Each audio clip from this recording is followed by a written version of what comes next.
जय महाकाल। आइए आज के इस वीडियो में हम जानते हैं कि देवादिदेव महादेव,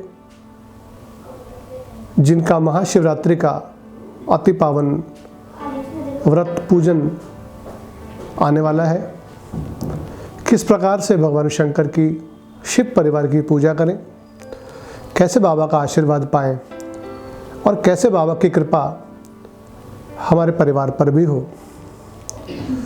इन सब बातों को जानने से पहले आइए पहले समझते हैं कि भगवान शंकर को महादेव क्यों कहा जाता है। भगवान शंकर हिंदुओं में जो 33 करोड़ देवी देवता हैं, उनमें सर्वप्रथम सर्वपूज्य भगवान शंकर, जिनकी पूजा के बिना कोई भी संसार में कार्य संपूर्ण नहीं होता। सृष्टि के कण कण में बाबा भोलेनाथ मौजूद हैं। और यदि मैं कहूँ कि यदि आप केवल शिव परिवार का ही पूजन बड़े प्रेम से, श्रद्धा भाव से कर लें, तो आपको और किसी देवी देवता का पूजा पाठ करने की ज़रूरत नहीं है। तो इसमें कोई अतिशयोक्ति नहीं होगी। मेरी बात समझें। शिव परिवार सबसे निराला, सबसे अनोखा जो परिवार है वो शिव परिवार है। हिंदू धर्म में केवल मात्र एक भगवान शंकर ही हैं, जिनकी पूजा उनके पूरे परिवार के साथ होती है। और जितने भी देवता हैं, जितनी भी देवियां हैं, वो या तो उनकी पूजा अकेले की जाती है या कहीं कहीं उनकी पूजा जोड़े से की जाती है। लेकिन परिवार के रूप में पूजा जिसकी होती है वो केवल एक बाबा भोलेनाथ ही हैं। इसलिए इनको महादेव कहा जाता है। शिव परिवार के यदि आप गौर से देखें तो शिव परिवार में स्वयं देवादिदेव महादेव बीच में पिंडी रूप में विराजमान है। उनके ऊपर नागराज, सर्पराज, श्री गणेश जी महाराज, श्री कार्तिकेय जी महाराज, नंदी जी महाराज, कुबेर जी, वीरभद्र जी और जगतजननी आदिशक्ति माता पार्वती। इसके अलावा भगवान शंकर के शीश पर स्वयं माँ गंगा, पतित पावनी गंगा विराजमान है। अब यदि आप गौर से देखें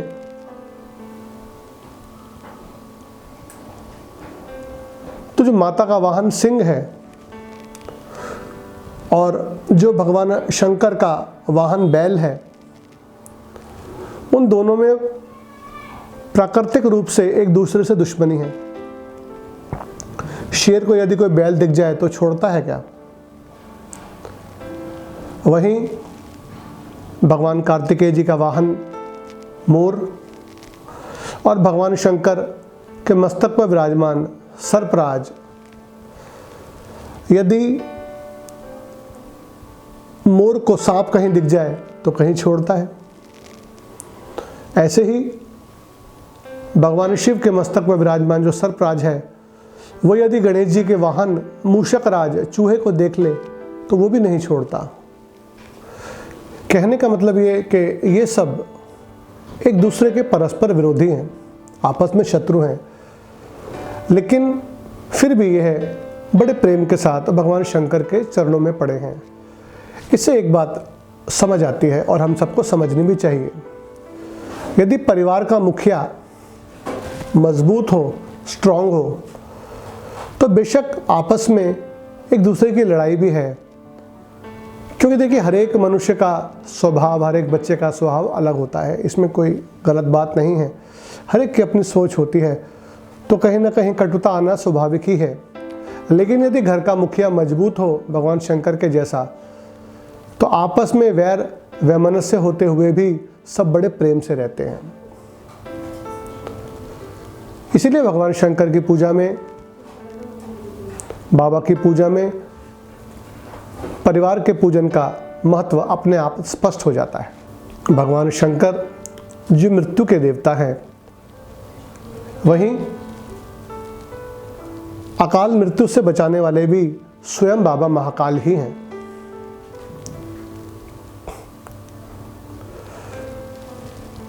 भगवान शंकर का पूजन करना जीव को हर प्रकार की परेशानी से बचाता है। जीवन में कोई ऐसा सुख नहीं जो कि बाबा भोलेनाथ की पूजा से ना मिले। आइए जानते हैं कि इस महाशिवरात्रि पर आप किस प्रकार बाबा का पूजन करें और आपको बाबा का आशीर्वाद मिले।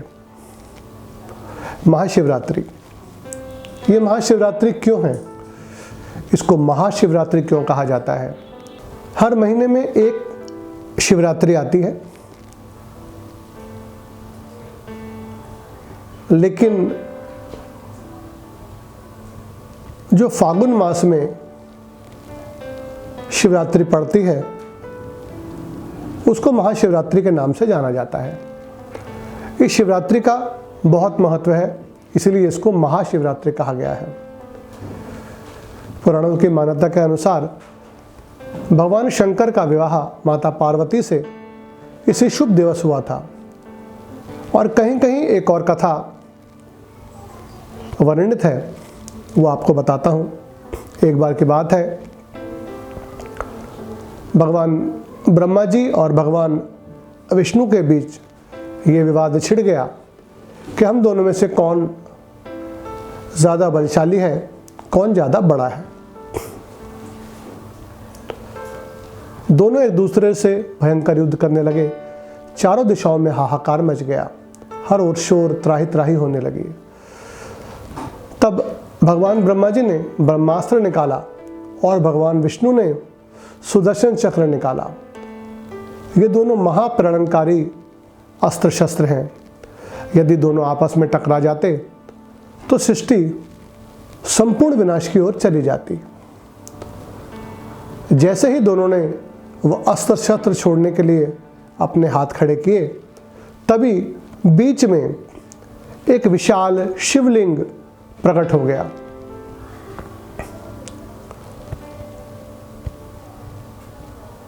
उसमें से ये आकाशवाणी आई कि तुम दोनों व्यर्थ में ही लड़ रहे हो। ऐसा करो, तुम में से एक ऊपर की ओर जाओ और एक नीचे की ओर जाओ और जाकर देखो कि इस महाविशाल शिवलिंग का और छोर कहाँ पे है। कहने का मतलब यह है कि जो सबसे पहले इसके किनारे तक पहुँचेगा वही सबसे बड़ा देवता कहलाएगा। दोनों देवता चल दिए, लेकिन सालों साल बीत गए, न ब्रह्मा जी को और छोर मिला, न ही भगवान विष्णु को। दोनों थक हार के जब शिवलिंग के केंद्र में आके हाथ जोड़कर खड़े हो गए, उनका जो अभिमान था वो टूट गया। तब भगवान शंकर प्रकट हुए और पुराणों की मान्यता के अनुसार यह कथा भगवान शंकर को महादेव जिस दिन से कहा जाने लगा, यह कथा का जो दिन है उसको महाशिवरात्रि के रूप में मनाया जाता है। भक्तजन भगवान शंकर के इस महाशिवरात्रि के पर्व को बहुत ही प्रेम से श्रद्धा भाव से मनाते हैं। पूरे दिन निराहार रहकर भक्तजन केवल फलाहार या दूध लेते हैं और कई भक्त तो फलाहार भी नहीं लेते। पूरे दिन निराहार रहकर भगवान शंकर को शाम के वक्त संध्या काल में प्रदोष काल में जाकर जल चढ़ाते हैं और कई भक्त तो भगवान शंकर की 4 प्रहर की पूजा भी करते हैं। क्योंकि शिवरात्रि के पूजन में, महाशिवरात्रि के पूजन में 4 प्रहर की पूजा का बहुत बहुत महत्व है। जो प्राणी इस 4 प्रहर की पूजा को करता है, बाबा भोलेनाथ उस पे शीघ्र प्रसन्न होते हैं और उसके जीवन में धन, वैभव, सुख की कोई कमी नहीं रहती। आइए मैं आपको बताता हूँ कि इस शिवरात्रि, इस महाशिवरात्रि पर किस प्रकार आप भगवान शंकर की पूजा करें, जिससे कि बाबा की कृपा आप पर भी बने।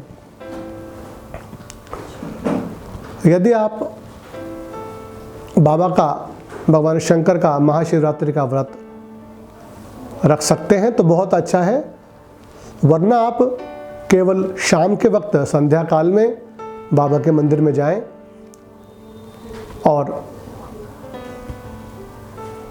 दूध मिला हुआ जल सबसे पहले भगवान गणेश जी महाराज को अर्पित करें, फिर कार्तिकेय जी को, फिर नंदी जी को, फिर कुबेर, फिर वीरभद्र, माता पार्वती और उसके बाद भगवान शंकर पे विराजमान नाग देवता को ये दूध मिला हुआ जल अर्पित करें और उसके बाद ओम नमः शिवाय, ओम नमः शिवाय इस महामंत्र का जाप करते हुए आप भगवान शंकर को ये दूध मिला हुआ जल अर्पित करें। ध्यान रखें, और दूध मिले हुए जल को अर्पित करने के बाद एक बार पुनः सबको, समस्त स्वरूपों को आप शुद्ध जल से नहलाएं। उसके बाद आप भगवान शंकर पर चावल अर्पित करें।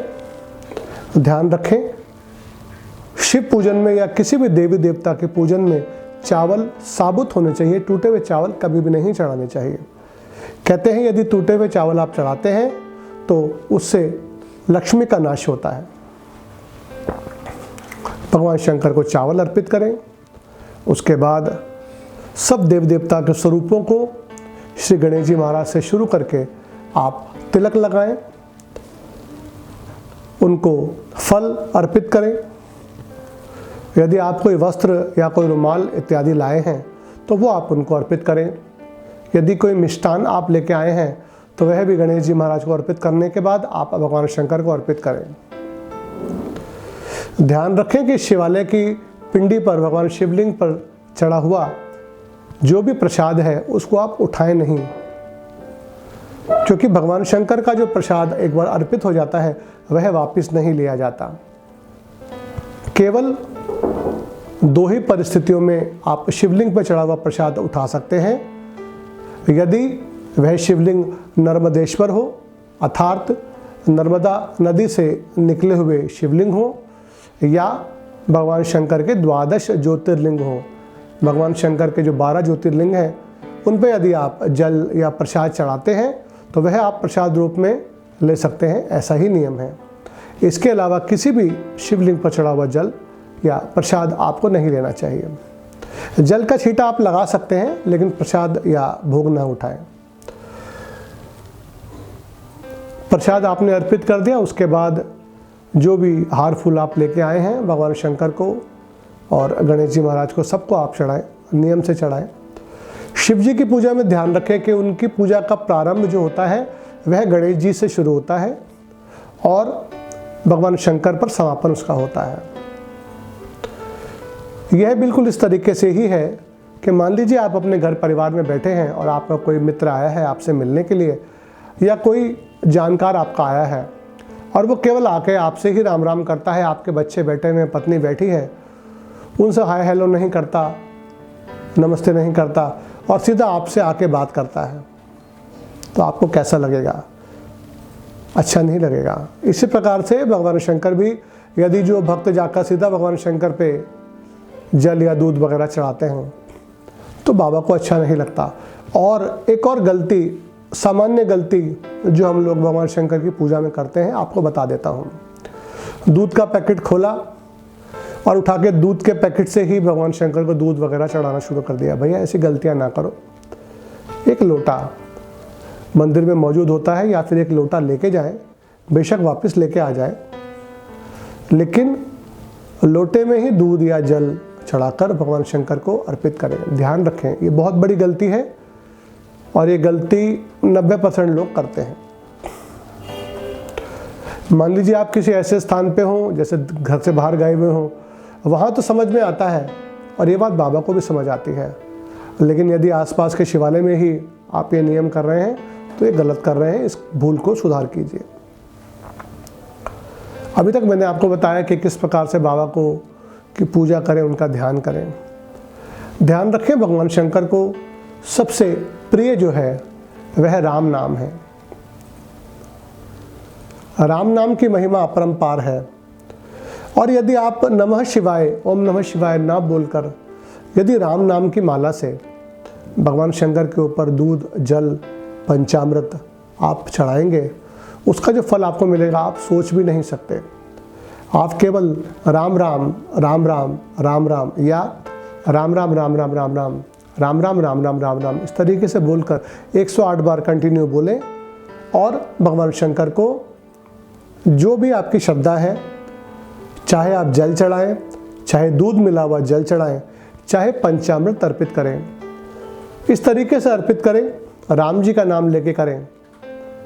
क्योंकि भगवान शंकर काशी में भक्तों को जो मुक्ति देते हैं वह उनके कान में तारक मंत्र, राम नाम का मंत्र, तारक मंत्र बोलकर ही भगवान शंकर भक्तों को मुक्ति देते हैं। भगवान शंकर के बारे में आपने देखा होगा, बहुत ज़्यादा टीवी सीरियल्स में और पुराणों में ये बताया जाता है, दिखाया जाता है कि भगवान शंकर हज़ारों हज़ारों साल की तपस्या में चले जाते हैं, लाखों लाखों साल की तपस्या में चले जाते हैं। वो केवल राम नाम का ही जाप करते हैं। भगवान शंकर राम नाम का जाप करते हैं और भगवान विष्णु जिनके की अवतार राजा रामचंद्र जी महाराज हैं, वह मन ही मन में ओम नमः शिवाय का जाप करते हैं। ऐसे ही शिव, ऐसे ही विष्णु एक दूसरे से मिले हुए हैं, दोनों अलग नहीं हैं, दोनों एक ही हैं। बाबा के बारे में मैं जितनी भी कथाएं, जितना भी वर्णन आपको करता जाऊं वो कम है, मेरा जीवन कम पड़ जाएगा, लेकिन बाबा के बारे में, बाबा की महिमा समाप्त नहीं हो सकती। गोस्वामी जी ने लिखा है ना, हरि अनंत हरि कथा अनंता, हरि अनंत हरि कथा अनंता, कह ही सुनहि बहुविधि सब संता। यदि आपसे भोग, प्रसाद, फूल, मिष्टान कुछ भी ना बन पाए तो बाबा को केवल एक लोटा जल ही आप अर्पित कर दें श्रद्धा भाव से। मेरे बाबा तो बहुत ही भोले हैं, वो इतने मात्र से ही खुश हो जाते हैं। वो केवल भक्त के मन की बात देखते हैं। मेरे बाबा तो इतने से ही खुश हो जाते हैं, वो केवल भक्त के मन की ही बात देखते हैं, मन का भाव देखते हैं। यदि आपके मन में कहीं कोई संशय है तो ये पूजा आपकी स्वीकार नहीं होगी। बाबा से कुछ भी मांगिए मत, केवल श्रद्धा भाव से पूजा कीजिए। तो ऐसा क्या नहीं है जो बाबा आपको नहीं देंगे। आपके जीवन में जो भी ज़रूरत है बाबा सब आपकी पूर्ति करेंगे। आइए अब हम ये जानते हैं कि किस किस प्रकार की सामग्री से बाबा भोलेनाथ की पूजा हम करते हैं और कौन सी सामग्री का क्या फल मिलता है। इस जानकारी को बड़े श्रद्धा भाव से आप देखिए और समझने की कोशिश कीजिए। ये दुर्लभ जानकारी है, हर जगह हर वीडियो में आपको यह जानकारी नहीं मिलेगी।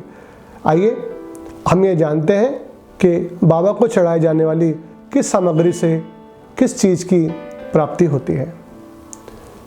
सबसे पहले भगवान शंकर को जल चढ़ाने से जीवन के समस्त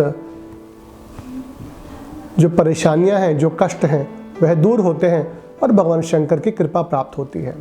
यदि आप चाहते हैं कि आपको अचल संपत्ति प्राप्त हो, संपत्ति की प्राप्ति के लिए गन्ने का रस बाबा को चढ़ाया जाता है। ध्यान रखें, जो गन्ने का रस है उसमें अदरक, नींबू वगैरह कुछ भी ना हो, सादा गन्ने का रस हो। यदि आपकी तबीयत ज़्यादा खराब रहती है तो उसके लिए आप भगवान शंकर को पंचामृत अर्पित करें। पंचामृत अर्थात दूध, दही, घी, शहद, बूरा, यह सब एक लोटे में मिला लें और इसके बाद आप भगवान शंकर को अर्पित करें। यदि आप मानसिक रोगों से ग्रस्त हैं, आपको तनाव बहुत रहता है, टेंशन बहुत रहता है, आपका बीपी बहुत हाई रहता है, तो आप भगवान शंकर को भांग अर्पित करें।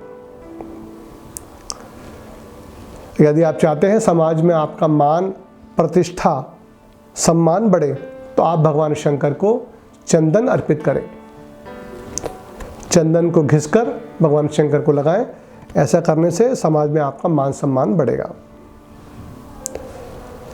भगवान शंकर की कृपा प्राप्त करने के लिए यदि आप चाहते हैं कि बाबा भोलेनाथ का हाथ सदा आपके सर पर रहे, तो भगवान शंकर को भस्म अर्पित करें। भस्म अर्पित करते हुए ध्यान रखें कि भस्म केवल भगवान शंकर को ही अर्पित की जाती है और किसी देवी देवता को शिवालय में अर्पित नहीं की जाती। अक्सर भक्त लोग गलती करते हैं कि गणेश जी पे भी भस्म चढ़ा देते हैं, लेकिन भस्म केवल भगवान शंकर को ही चढ़ाई जाती है। यदि आप ये चाहते हैं कि आपको भय से मुक्ति मिले, अर्थात जिसको बहुत डर लगता है, ऐसा लगता है कहीं किसी ने कुछ कर दिया है, कोई परेशानी खड़ी हो गई है, बहुत ज़्यादा ब्लड प्रेशर बढ़ा रहता है, तो आप भगवान शंकर को पंचमुखी रुद्राक्ष बहुत आसानी से मिल जाता है। भगवान शंकर को आप पंचमुखी रुद्राक्ष अर्पित करें। यदि आप चाहते हैं आपकी वाणी में मिठास आए और लक्ष्मी माता की कृपा आप पर बने, तो उसके लिए आप भगवान शंकर को शहद अर्पित करें। शरीर में जान नहीं है, शरीर में एक बहुत कष्ट है, हमेशा दर्द बना रहता है, तो आप भगवान शंकर को गाय का देसी घी अर्पित करें। मन पवित्र करने के लिए आप भगवान शंकर को इत्र अर्पित करें। सुख समृद्धि की प्राप्ति के लिए आप भगवान शंकर को देसी शक्कर, जो देसी चीनी होती है, सफ़ेद वाली नहीं, थोड़े से ब्राउन कलर की होती है शायद ये, आप देसी खांड आप भगवान शंकर को अर्पित करें, वरना आप गुड़ भी चढ़ा सकते हैं। मानसिक शांति के लिए, तनाव से मुक्ति के लिए भगवान शंकर को गंगा जल से स्नान कराएं। समस्त भौतिक सुख, जो संसार में जितने भी सुख हैं, यदि आप चाहते हैं तो भगवान शंकर को सुगंधित तेल से, खुशबूदार जो तेल होता है, उससे भगवान शंकर की पिंडी को स्नान कराएं। अच्छी आयु प्राप्त करने के लिए आप भगवान शंकर को आंवले का रस चढ़ाएं। आंवले का रस चढ़ाने से दीर्घ आयु प्राप्त होती है। योग्य संतान की प्राप्ति के लिए और संतान की शिक्षा उत्तम हो, उसके लिए भगवान शंकर को गेहूं चढ़ाया जाता है। वंश वृद्धि के लिए, परिवार की बेल बढ़े और परिवार में सुख समृद्धि बनी रहे, उसके लिए भगवान शंकर को गेहूं अर्पित किया जाता है। सारे रोगों के नाश के लिए, सारे पापों के नाश के लिए, कई बार जाने अनजाने हमसे कुछ ऐसे पाप हो जाते हैं जो अक्षम्य होते हैं, जिनको कि माफ़ नहीं किया जा सकता। उन सब पापों के नाश के लिए भगवान शंकर को आप काले तिल चढ़ाएं। सांसारिक सुख की प्राप्ति के लिए आप भगवान शंकर को जौ चढ़ाएं। गृहस्थ जीवन में सुख प्राप्ति के लिए भी भगवान शंकर को जौ चढ़ाई जाती है। ये जो सब चीज़ें मैंने आपको बताई, ये बहुत ही दुर्लभ है। हर एक कोई आपको इन सब चीज़ों के बारे में नहीं बताएगा। बड़े प्रेम से, श्रद्धा भाव से एक बार यदि आपको समझ नहीं आया, तो हमने स्क्रीन पर इन सब चीज़ों के नाम और तस्वीरें आपको दी हैं। बड़े प्रेम से आप इन सब को देखें और आप नोट कर लें कि आपको किस चीज़ के लिए बाबा का पूजन करने की ज़रूरत है। वैसे तो बाबा का पूजन एक लोटे जल में ही हो जाता है, लेकिन फिर भी ये अलग अलग मैंने आपको चीज़ें बता दी कि हर चीज़ का अलग महत्व है बाबा के पूजन में। जगत से निराले हैं मेरे बाबा भोलेनाथ, हर नियम से परे हैं। बाबा की पूजा में कोई नियम नहीं चलता, लेकिन संसार का ऐसा कोई नियम नहीं जो बाबा की पूजा में ना हो। दोनों विपरीत बातें बाबा के बारे में कही जाती हैं, क्योंकि मेरे बाबा भोलेनाथ, मेरे बाबा महाकाल ऐसे ही हैं। इसके साथ विशेष फल प्राप्ति के लिए आप बाबा को धतूरा, भांग, आंकड़ा ये ज़रूर चढ़ाएं और बेलपत्र, बेलफल, ये चीज़ें बाबा को अति प्रिय हैं। बाबा इनके बिना नहीं रहते। तो कोशिश करें, यदि एक बेलपत्र ही आप चढ़ा पाएँ, यदि एक बेल फल ही आप बाबा को चढ़ा पाएँ, वही बहुत है। और आंकड़े के फूल की माला यदि मिल जाए तो सोने पे सुहागा। ये सब चीज़ें ढूंढने से मिल जाती हैं, ऐसी कोई दुर्लभ नहीं है। और लक्ष्मी प्राप्ति के लिए आप बाबा भोलेनाथ को कमल का पुष्प ज़रूर अर्पित करें। कमल का फूल भगवान शंकर को बहुत प्रिय है और बाबा बड़े प्रेम के साथ इसको ग्रहण करते हैं। बाबा भोलेनाथ की कृपा इस महाशिवरात्रि के पर्व पर आपको, आपके पूरे परिवार पर सदा बनी रहे। आपके जीवन में सुख समृद्धि भरपूर रहे और आपका जीवन सदा सुखी रहे। हर रोग, हर शोक आपसे दूर हो, आपका शरीर पुष्ट हो, आपके जीवन में सुख की वर्षा होते रहे। यही मेरी महंत पंकज नाथ शर्मा काली मंदिर की ओर से बाबा के चरणों में प्रार्थना है। आइए बाबा का आशीर्वाद प्राप्त करें और बड़े प्रेम के साथ, बड़ी श्रद्धा के साथ इस महाशिवरात्रि पर भगवान शंकर का पूजन करें। आप सभी को मेरी ओर से महाशिवरात्रि महापर्व की बहुत बहुत मंगल कामनाएं। जय महाकाल।